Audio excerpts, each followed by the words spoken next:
His story is an angelic one, and his tales are to be remembered for centuries. Originating in the great lands of Northern Europe, they have now spread across the earth and into our own home. In 1801, the world was blessed with the greatest folk teller of all time, Walter Edward Thomas. He has occasionally been confused with the Brothers Grimm. It is true that they had written many stories, but none of theirs can be compared to those of Mr. Thomas. He was a very interesting man, and some people would even swear that he had mystical powers. You may already know him by one of his many pseudonyms. The first of these given names, the O Lokai, which has Danish origins, means close eyes. To hear his tales was a great honor. Oftentimes, the townspeople would call upon him to aid them on restless nights, or when they had an unruly child who would resist sleep.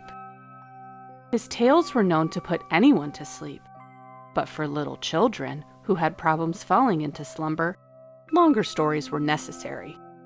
If you were good, he would show you dreams beyond your wildest imaginations.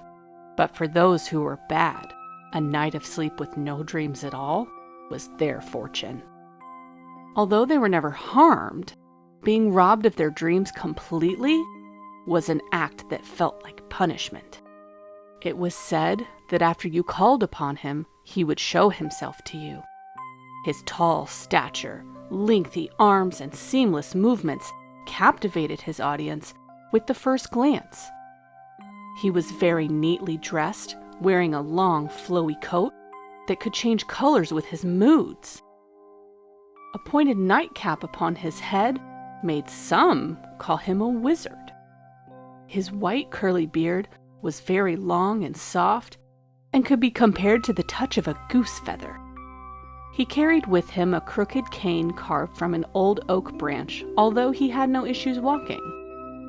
Slung over his shoulder was a small canvas sack. One folklore variation includes an hourglass.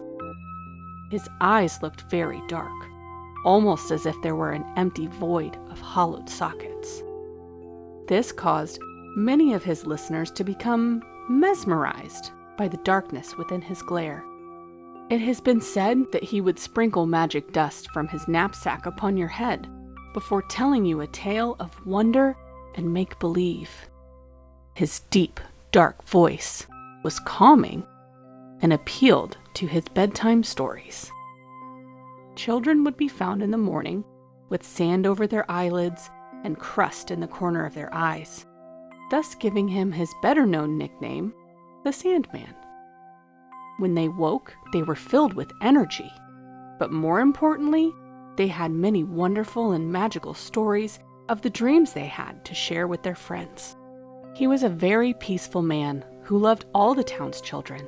He did not wish to inflict any pain or harm upon them or cause any fears either. He simply wanted to help them sleep. He knew he had a gift, and no children of his own to share his stories with.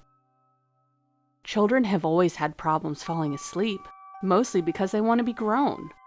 They are afraid to miss out on anything exciting, so they stay up as long as possible to enjoy any delights they may experience when the sun goes down. Many little boys and girls entertain themselves with shadow puppets from the illumination of the street lanterns shining through their bedroom windows. Some hold conversations with their favorite stuffed animals or make blanket tents in bed. Some little boys race wooden toy cars under the covers that they snuck into their bed. So the Sandman tailored all of his stories to each individual child, with each child's interests in mind, and made their dreams magical. His stories were intended to help young minds fall asleep and fall into a deep, well-rested slumber. Much time was taken to customize each tale, and he was sure to never visit the same person twice. It wasn't only children that he visited, however, but adults in dire need of his assistance would also receive a visit. Unlike children who feared they'd miss out on something interesting, adults often fall victim to stress, anxiety, and insomnia. Their nights are not filled with play either. But worry and doubt fill their heads, making it too difficult to fall asleep on their own. But it would only take one visit from the Sandman to find peaceful sleep for the rest of their days. He has been well known for centuries, but no one really knows what happened to him. Although his origins can be traced to the 1800s in Europe, mysteriously, there is no record of his death. But his tales live today.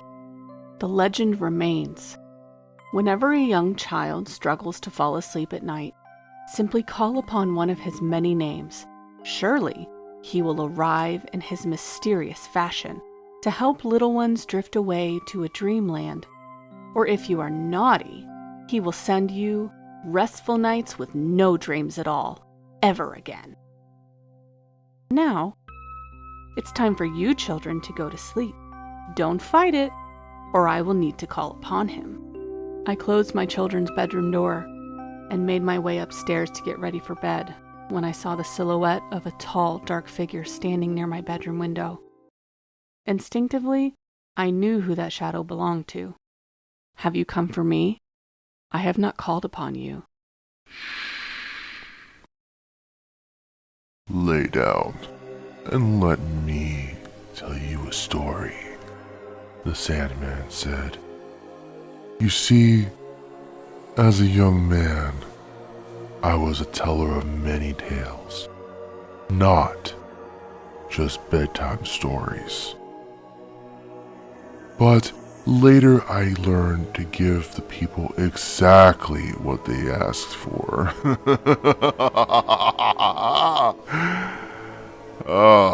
Long before I was given any nicknames or assigned any magical powers. I was simply a man with a passion for storytelling. Many say that days are long, but for me, it was the darkness that felt endless. I tried many things to fill my empty nights, but vivid tales filled my head. So I spent many long nights perfecting my craft. But it was worth it because people would gather from all across the lands just to hear my tales. I brought pure joy to many, especially the children. Even the most energetic toddlers sat motionless and listened intently as I took their imaginations on a journey. I wanted my name to be known in every home, and with the help of my little listeners and their own fantasies, soon my name was one that would never be forgotten. They created wild accounts of me. They once said I flew into town on a massive hot air balloon, arriving back from the moon. To them, I was magical. It wasn't long before they began to ask their parents to repeat my stories to them at night before bed. My tales were told to so many girls and boys to help them fall asleep. Kids became so full of wonder and imagination. Their interpretations and evolutions of my readings allowed them to realize the power they had within their own mind. They learned to believe in anything. They were creative. They became dreamers. I was so proud of them and the influence I had. But that's also when all the misfortune started. You see, there was one man who was not at all fond of what he deemed a distraction to his daughter.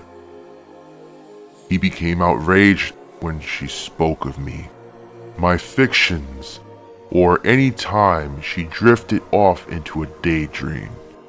Alone in her room at night, she would whisper my stories to herself. So, her father made her an hourglass to set upon her windowsill. If she was not asleep when the last drop of sand fell, extreme punishment came her way.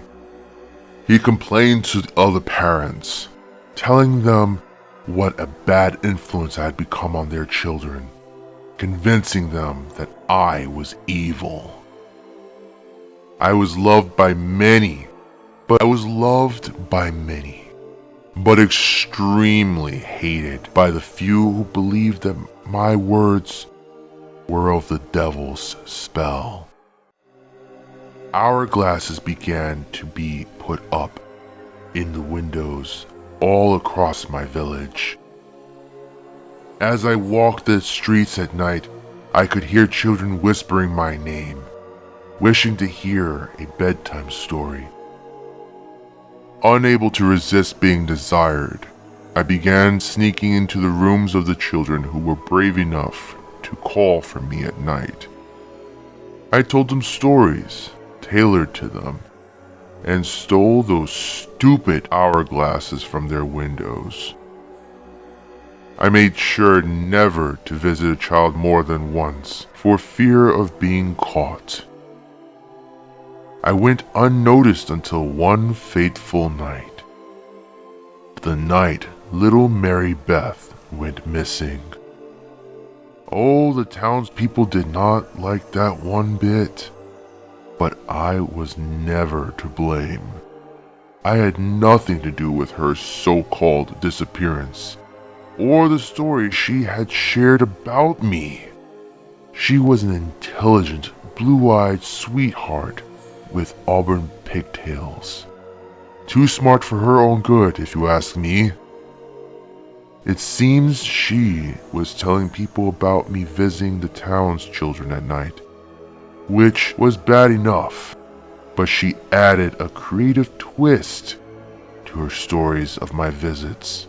The sad part is, I really trusted her. I thought she was a good kid, but her imagination got the best of her, and she began to tell stories of things I would never do. I would never hurt a child the way she said I did. I could never forgive her. She is the reason the townsmen came after me. It seems when they couldn't find her, they came looking for me. Her lies are the reasons my eyes were torn from their sockets. They even mocked me as they did it. You don't need to see when you have an imagination as twisted as yours. Who needs to see reality when you live in your own fantasies? They laughed at me. I don't know if they even believe Mary Beth's lies, or if they were just looking for a reason to silence me for good. You want to know what's worse? They tied me to a pole and had all the children throw stones at me. I loved and adored those children, and they turned their backs on me. Not one of them stood up for me, and it was their parents who brought their children to see me in the first place. But they all at once shunned me. They left me tied up, bruised and bloody for days. I could smell my own flesh rot. Every time I heard a footstep, I prayed for it to be a wild animal to come and end my miserable suffering. But it was just more children coming to stone me and laugh in my face. How quickly they had turned on me. I will never forget their betrayal. 5 nights came and passed. I could feel the end nearing, and then I heard a familiar voice. It was Mary Beth. I'm sorry, Mr. Thomas. It seems you're not the only one with a creative imagination. Now let me tell you a story. When you are dead and gone, it will be me who everyone comes to. You see how many followers I have already? And then she laughed. Right in my ear, she giggled a sinister, evil laugh and placed an hourglass in my hand. With my last bit of strength, I clutched it tight and shattered it in my hand. I was the teller of many tales. I helped little ones fall asleep. Many gathered to hear my stories. What happened? How could my life end this way? These were the questions I asked myself as I took my last breath. 5 days. 5 days is what my life cost. But somehow, I was granted a gift of life once more, if that's what you want to call the state that I am in. Somewhere between life and death. Perhaps my gift would be better called revenge. Don't you know that even after they killed me, they called upon me to help their little ones fall asleep? The nerve of these people who were blinded by lies and then chose to blind me, and so now I blind them. The first to feel my vengeance was that sweet little Mary Beth. You should have seen her face when she saw me lurking in the corner of her bedroom at night. But you really should have seen her face after I held a red-hot metal plate to her eyes. It seems her parents believed she went mad when she told them it was me. My death has become a blessing and a curse. It seems I can live out my wildest imaginations, and not a soul will ever believe it was me. Although I may have lost my mortal body, I have lived on for centuries. People continue to share my stories. They have been retold and rewritten in many different languages, under many different names. I have been called Olokai, the devil. I have been called a demon in Dutch, Latin, French, and Greek. I have been called a ghost, a spirit, and even some kind of entity that was never laid to rest properly. Hell, somehow I magically grew knives for fingers and was burned alive. I can't recall the fellow's name, and I have no idea how that came to be. A game was even created in my name. A game! Look at me. Am I someone to play with? I always wanted people to remember my name, and now I have the gift of eternity to ensure no one will ever forget. I am the Sandman. I have the gift to put anyone to sleep. And if that is your request, I will do exactly that. I told you, I give the people exactly what they ask for. But sometimes I make my own judgments. And let me get one thing straight. My power does not come from an hourglass.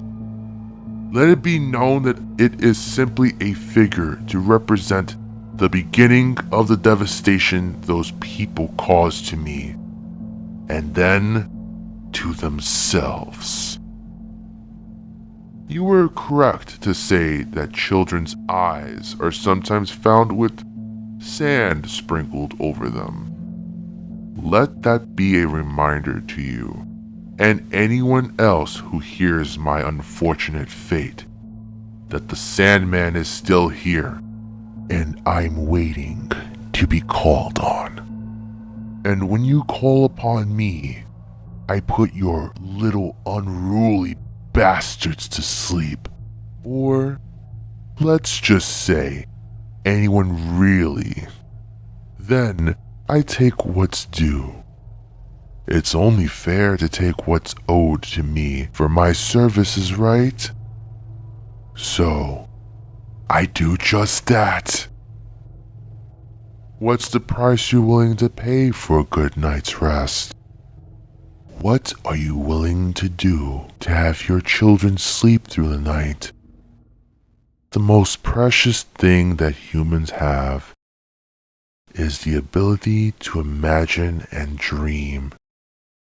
I was once told that you don't need your eyesight for that. But still, I want what was taken from me. You too will know what that is like soon enough. Now, rest your eyes.